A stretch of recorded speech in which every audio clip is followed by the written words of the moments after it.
नमस्कार मित्रांनो, ठरलं तर मग या मालिकेच्या आजच्या भागात आता नागराज देखील महिपच्या मागोमाग जेलमध्ये गेला आहे. पण आता नागराज जेलमध्ये गेल्यानंतर नेमकं पुढे काय घडणार आहे? रविराज खूप मोठ्या आता टेन्शनमध्ये गेल्यानंतर तो डिप्रेशनमध्ये असताना आता सायली पुन्हा एकदा त्यांची मुलगी बनून कशा प्रकारे रविराज आणि प्रतिमा या दोघांनाही आधार देताना दिसणार आहे. आणि या सगळ्या छोट्या छोट्या क्षणांमधून प्रिया नाही तर सायलीच ही किल्लेदारांची खरी मुलगी आहे आणि आपल्या रविराजच्या प्रॉपर्टीची खरी वारसदार ही सायलीच आहे हे सगळ्यांना कशा प्रकारे समजते? तर इथे नागराज आणि महिप्त हे दोघजणही जेलमध्ये अडकल्यानंतर महिप्त हा नागराजला आता कसा पेटून उठवणार? जर सगळी प्रॉपर्टी आता त्या प्रियाच्या नावे झाली तर पुढे काय मग? त्यासाठी आता नागराज प्रियाला देखील या सगळ्यात अडकवणार का? हे सगळे आपल्याला आजच्या या भागात पाहायला मिळेल, त्यामुळे व्हिडिओ अगदी शेवटपर्यंत नक्कीच बघा. तर मित्रांनो, आतापर्यंत आपण मालिकेत पाहिलं की अर्जुन आणि सायली या दोघांनी अगदी नागराजचा परफेक्ट कार्यक्रम केलेला आहे, अगदी व्यवस्थितपणे त्याचा पुरावा दाखवून पोलिसांच्या हवाले नागराजला केलाय. पण जेव्हा सत्य समोर आलंय त्यावेळेला नागराजच ते रूप म्हणजेच नागराजचा तो खरा चेहरा पाहून रविराज मात्र पूर्ण कोलमडून गेलाय. रविराजची परिस्थिती खूपच खालावून तो डिप्रेशनमध्ये गेलेला असतो. त्यामुळे अर्जुन आणि सायली हे जेव्हा सगळं पाहतात तेव्हा मात्र त्यांना खूप वाईट वाटतं. आता खरं तर नागराजचं हे रूप पाहून नागराजचं आता पुढे काय करायचं, म्हणजे जे आपल्यासोबत घडलं त्या गोष्टींना आता सामोरे कसं जायचं हेच रविराजला समजत नसतं. आता सायली आणि अर्जुन हे दोघे जणही निर्णय घेतात की रविराज काकाला आणि प्रतिमा हत्याला किंवा सुमन काकूला देखील आपण या परिस्थितीत येथे किल्लेदारांच्या घरी सोडून जाऊ शकत नाही. त्यामुळे अर्जुन आणि सायली त्या दोघांनाही ही रिक्वेस्ट करतात की तुम्ही तिघजणही प्लीज आमच्या घरी चला. सुभेदारांकडे चला. शिवाय सारखा कल्पनाचा आणि त्या प्रतापचा देखील कॉल येत असतो. त्यामुळे त्या दोघांनाही आता चैन पडत नसते. अर्जुन आणि सायलीला ते सुभेदारांकडे त्या दोघांनाही घेऊन यायला सांगतात. आता अर्जुन आणि सायली रविराजला आणि प्रतिमाला कसबस सांभाळत घरी घेऊन येतात. तेव्हा मग ते जेव्हा घरी येतात घरातले सगळेजण त्यांच्याकडे बघून अवाक होतात. पूर्णाजी त्याचप्रमाणे कल्पना प्रताप विचारतात की काय रे, काय झालं? रविराज, प्रतिमा, प्लीज तुम्ही दोघे जणही बसा. तेव्हा सायली आता म्हणते की प्लीज रविराज काका बसा. प्रतिमा आत्या तुम्ही पण बसा, मी तुमच्यासाठी चहा बनवून आणते.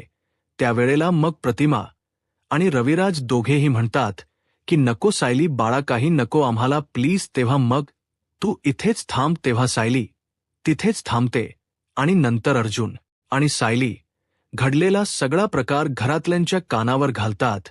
आता जेव्हा हा प्रकार यांना कळतो तेव्हा मात्र सगळ्यांच्या पायाखालची जमीन हादरते. कारण की हे सगळं करणारा नागराज सुद्धा ता आणि नागराजनेच 22 वर्षापूर्वी अपघात घडवून आणला. त्याचप्रमाणे महिप्तच आणि सुमंच किडनप देखील त्यानेच केलं. हे सगळं आता त्यांना समजतं. तेव्हा प्रिया पण तिथेच उभी असते. हे ऐकून तिलाही धक्का बसतो. ती म्हणते की बापरे, म्हणजे या नागोबाची वाटच लागली. अर्जुन आणि सायलीने सगळे पुरावे मिळवले. मग तेव्हा प्रतिमा ही म्हणत असते की हे सगळं खरंतर काम केले ते म्हणजे सुमनने यावेळेला खूपच हुशारी दाखवली आहे आणि तिच्या हुशारीमुळे आपल्याला खरा गुन्हेगार म्हणजेच हे सगळं नागराज भाऊजीने घडवून आणले हे समजलं. खरं तर मला त्यांना भाऊजी म्हणण्याची आता लाज वाटते. प्रतिमा बोलून दाखवते. त्यावेळेला मग इथे प्रिया आता घाबरते. ती विचार करते की बापरे, आता नागोबा पण जेलमध्ये गेला. अगोदर महिप्त, नंतर नागोबा. आता मी म्हणजे माझा नंबर लागणार आहे की काय? आता तिला मात्र भीती वाटू लागते आणि तिला तिथे दिवसाढवळ्याच अगदी स्वप्न पडू लागतं की नागराजने जर जेलमध्ये असताना माझं पण नाव घेतलं, माझ्याबद्दल काही तोंड उघडलं तर मी पण अशी जेलमध्ये सडेन का? आणि माझ्यावरही अशीच वेळ येईल का प्रिया आता तिथे खूप घाबरत असते आणि घाबरत घाबरत तिचे हातपाय अगदी थरथरत असतात आणि सायलीच लक्ष प्रियाकडे जातं आणि सायली अगदी तिच्यावर कटाक्ष टाकून बघत असते तर प्रिया खूप हादरलेली असते. ते ऐकल्यानंतर सायलीला मनातूनच असं वाटतं की प्रिया ही का घाबरतीत की जर नागराज काका जेलमध्ये गेल्याची बातमी हिला समजली तर ही का घाबरते याचा अर्थ की हिलाही यातलं काही माहीत असेल का परंतु ती तिच्याकडे त्या गोष्टीकडे तुर्तास इग्नोर करते कारण तिला सगळ्यात जास्त महत्वाचे आता प्रतिमा आणि रविराज असतात. तेव्हा कल्पनालाही याचा खूपच धक्का बसतो. कल्पना त्या दोघांनाही बसायला सांगते आणि म्हणते की मला कळतं हा धक्का पचवण इतकं सोपं नाहीये. मला कळतं रविराज भाऊजी तुमची अवस्था काय असू शकते ते प्रतिमा इतके वर्ष तुम्ही दोघांनीही त्यांना जपलत नाव आणि रविराजांनी तर त्यांना अगदी बापासारखी माया केली. इतकं जपलं त्यांना आणि त्याच नागराजने असं सगळं करावं. काही दिवसापूर्वी रविराजांनी विचारलं होतं जेव्हा सुमन गायब झाली होती की हे सगळं नागराज तू केलं का पण नागराजने तेव्हाही काही उत्तर दिलेलं नाही. तेव्हाही ते काही बोलले नाहीत. खरंच मला या सगळ्यांना खूपच राग येतोय आणि का असं केलं असेल. त्यांनी या क्षणी प्रताप म्हणतो की या क्षणी जर माझ्यासमोर तो नागराज असताना तर मी त्याचा थोबाड खोडलं असतं. खरंच मला आता खूप राग येतो या सगळ्याचा. म्हणजे आपण इतकं सगळं चांगलं बघणार आणि एका मागोमाग एक हे सगळेजण असे का वागतात. तेव्हा मग सुमनला सगळं आठवत असतं. सुमन त्या बिचारीला कशा प्रकारे नागराजने तिला किडनप केलं होतं. नंतर सुमनने सगळ्याची कबुली जेव्हा नागराजकडून ऐकली होती आणि त्याचा व्हिडिओ केला होता रेकॉर्ड ते सगळं आता तिला आठवतं आणि ती बिचारी तिकडे अगदी धाय मोकळून रडू लागते आणि तिला खूप रडायला येत असतं. तेव्हा सायली म्हणते की प्लीज सुमन काकू शांत व्हा. मला समजतंय की आमच्या सगळ्यांपेक्षा मोठं दुःख तुमचं आहे कारण की तुमचं लग्न झालं होतं नागराज काकांसोबत. किती काही असलं म्हणजे तुम्हीच कितीही साध्या बोळ्या असल्या तरीही तुम्ही मनात खूप मोठी स्वप्न खूप आशा घेऊन लग्न करून या घरी आला असणार आणि कधीतरी नागराज काकांनी तुमच्याशी प्रेमाने वागावं इतकीच तुमची इच्छा असणार. सुमन पण रडत म्हणते की हो सायली मला इतकंच वाटायचं की यांनी मला खूप पैसा आणून देऊ नये परंतु काहीतरी इमानदारीने कमवावं पण नाही. रविराज भाऊजी सारखं ते स्वतःच कर्तृत्व करू शकत नव्हते. पण मात्र हे सगळं करताना त्यांना इतकं तरी लक्षात असायला हवं होतं की आपण स्वतः काहीतरी करावं. दुसऱ्यांच्या संपत्तीवर डोळा ठेवला त्यांनी आणि आज बघा त्यांचा शेवट काय झाला. शेवट ते जेलमध्येच गेले. खरं तर हे सगळं व्हायला हवं होतं आणि जेव्हा मला त्यांच्याबद्दल खरं रूप समजलं तेव्हा मी हेच ठरवलं होतं की काही झालं तरीही त्यांना मी जेलमध्ये पाठवणारच. कितीही काही झालं तरीही त्यांना या सगळ्यामध्ये मी अडकवणार. शेवटी सायली आणि अर्जुन या दोघांनीही मला मदत केली त्यामुळे हे सगळं शक्य होऊ शकलं नाही तर काहीच नाही. खरं सायली तुझ्यामुळे हे सगळं घडू शकलं. जर तू मला त्यावेळेला आधार दिला नसतास ना तर मी काय केलं असतं मला खरंच माहीत नाही. आता प्रतिमा पण म्हणते की खरी गोष्ट आहे सायली प्रत्येक वेळेला घरामध्ये तू होतीस म्हणून सगळ्या गोष्टी सहज झाल्या. मी समोर होते त्यावेळेला जे काही घडत होतं ना ते सगळं मी पाहत होते. सायलीने कशा प्रकारे साथ दिली आहे आणि सुमनला सोडवून देखील सायली आणि अर्जुनने जाणलंय. तेव्हा मग सगळेजण सायली आणि अर्जुनबद्दल कौतुकच करत असतात परंतु इथे रविराजला मात्र खूप जास्त त्रास होत असतो.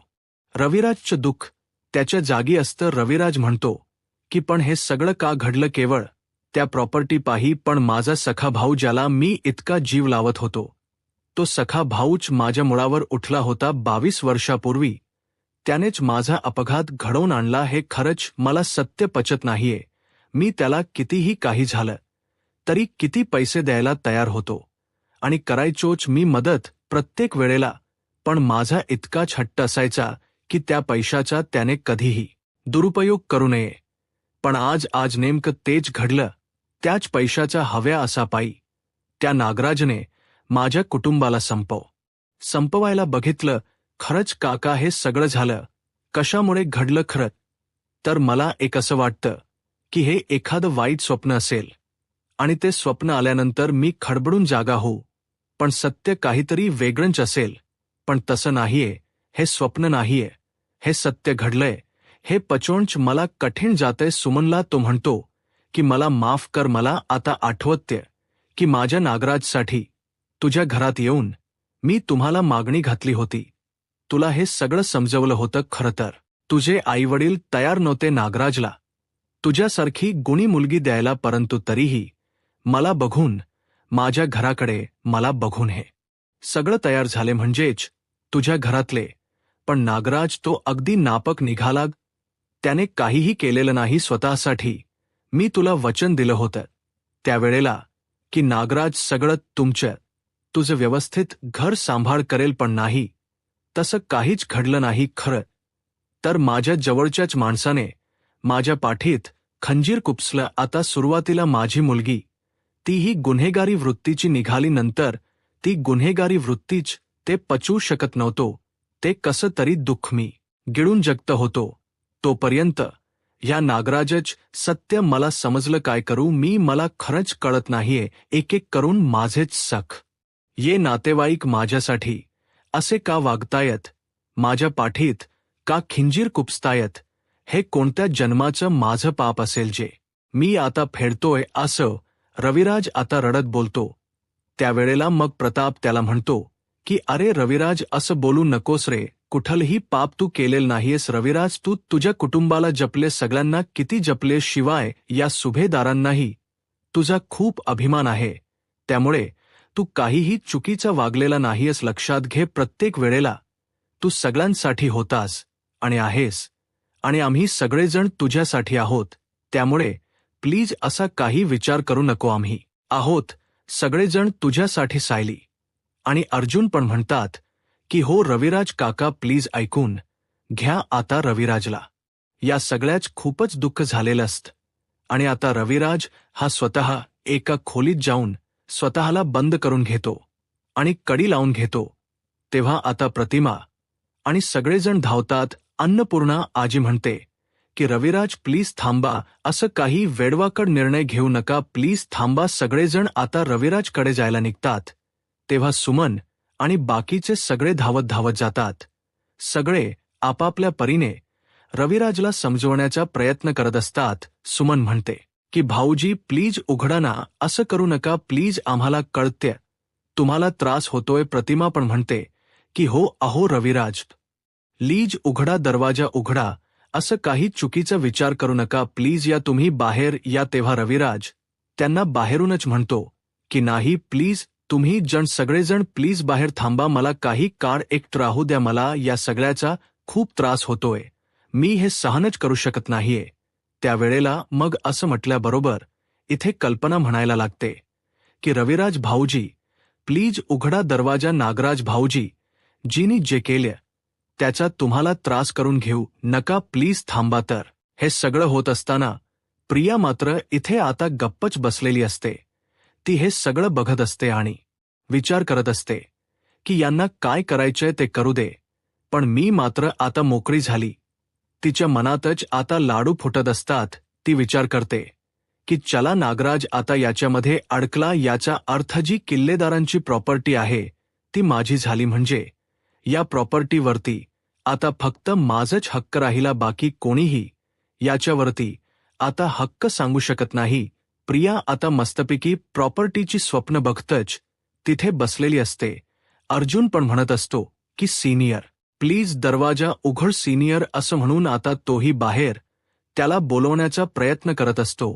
पण प्रिया ज्या प्रकारे मस्तपैकी बाहेर बसलेली असते, ऐश्वर्मात तिला काहीही पडलेली नाही असं दिसत असतं. त्यावेळेला अर्जुन मनातच विचार करतो की हे काय आहे. प्रतिमा पण तिकडे बघते आणि तिचं लक्ष त्या प्रियाकडे जातं. प्रिया मात्र मस्त आरामात बसलेली असते.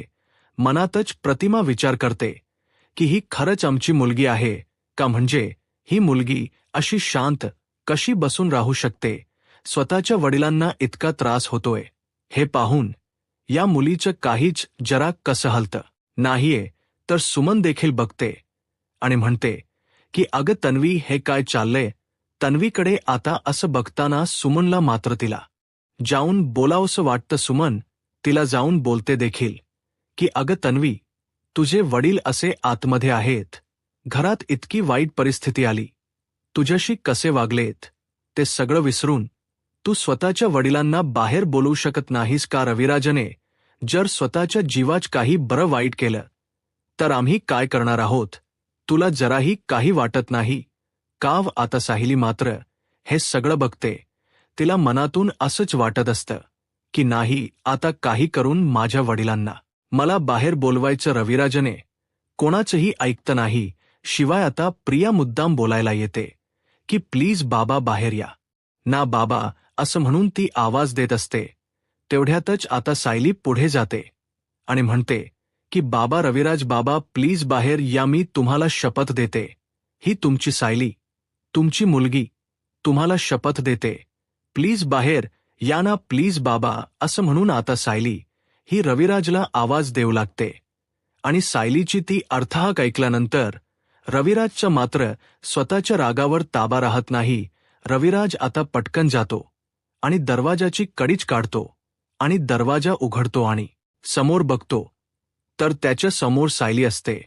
आता सायलीला तशा अवस्थेत रडताना पाहून रविराजचाही जीव अगदी खालीवर होऊ लागतो. सायली त्याला बाबा अशी आवाज घालते, त्यामुळे सगळेजण आता बघायला लागतात. प्रतिमा म्हणते की अहो काय करताय तुम्ही, असा टोकाचा निर्णय का घेताय, तुम्ही जर असा विचार करू लागला तर मग आम्ही सगळ्यांनी काय करायचं. मी आणि सुमनने कोणाकडे बघायचं सांगा तरी ना, असं आता ती बोलायला लागते. त्यावेळेला सुमन आता बघते आणि म्हणते की मला कळतंय हे जे सगळं काही घडलंय ते आमच्या ह्यांच्यामुळे झाले ना, मी त्याबद्दल तुम्हाला माफी मागते. तेव्हा रविराज म्हणतो की नाही सुमन बाळा, प्लीज असं करू नका. अगं तू या घरची लक्ष्मी आहेस, तू माफी मागायची नाहीस, तू काहीच केलेलं नाहीयेस. तेव्हा मग आता रविराज कोलमडलेला असतो. सायली त्याला आधार देते, म्हणते की इथे बसा, प्लीज बसा तुम्ही, मी तुम्हाला पाणी देते प्यायला. आता रविराजला ती प्यायला पाणी देते आणि शांत करत असते. जे काही घडलं ते घडलं, परंतु आता जे काही पुढे होणार आहे त्याबद्दल आपण विचार करूया.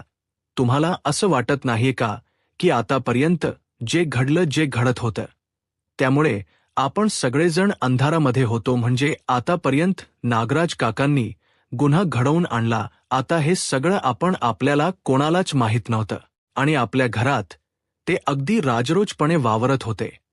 पण आता मात्र त्यांनी जो काही गुन्हा केलाय तो या समोर आलाय, बरोबर.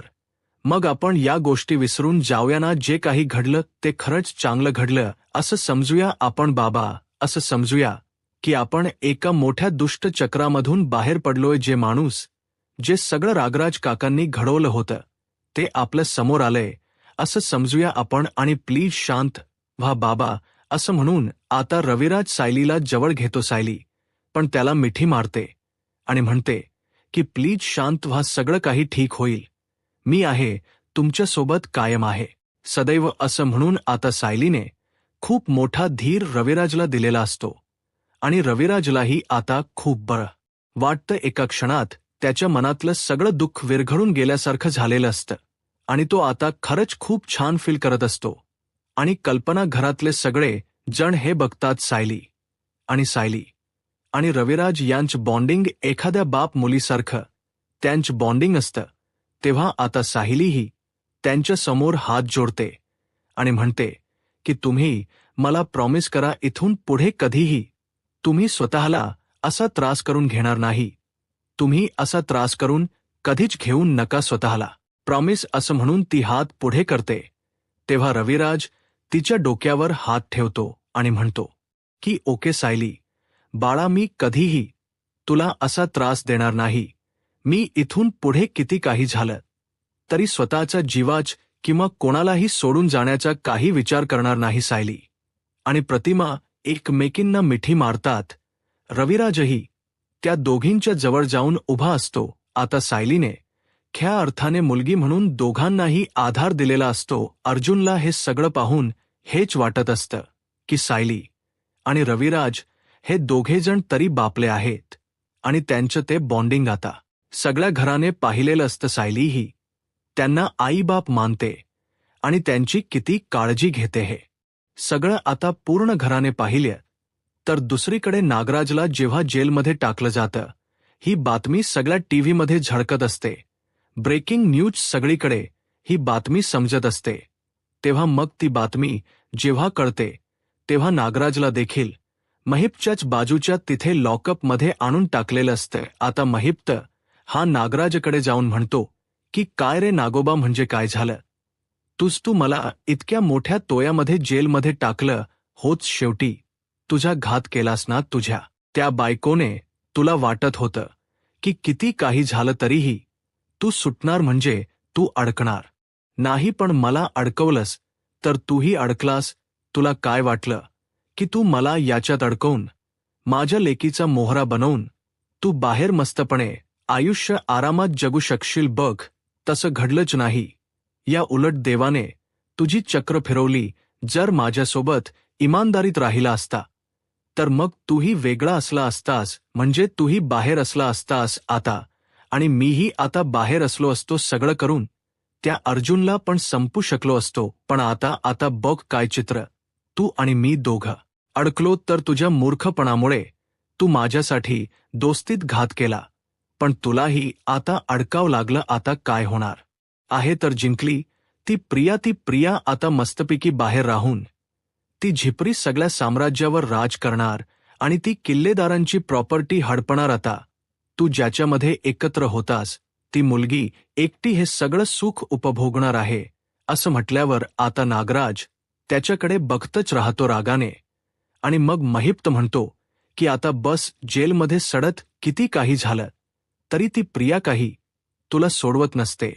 आता मात्र नागराजच्या मनामध्ये इथे वेगळेच विचार सुरू असतात. त्याच्या डोक्यात विचार सुरू असतात की हे खरं आहे, जर प्रिया ही एकटीच संपत्ती हडपायला बघत असेल तर मी प्रियाचंही यामध्ये नाव घेऊ का? प्रियालाही अडकवायचं का? असा विचार नागराजच्या डोक्यात येतो. आता पुढे काय होईल हे पाहायला आत्ताच माझा महाराष्ट्र या यूट्यूब चॅनलला सबस्क्राईब करा. धन्यवाद.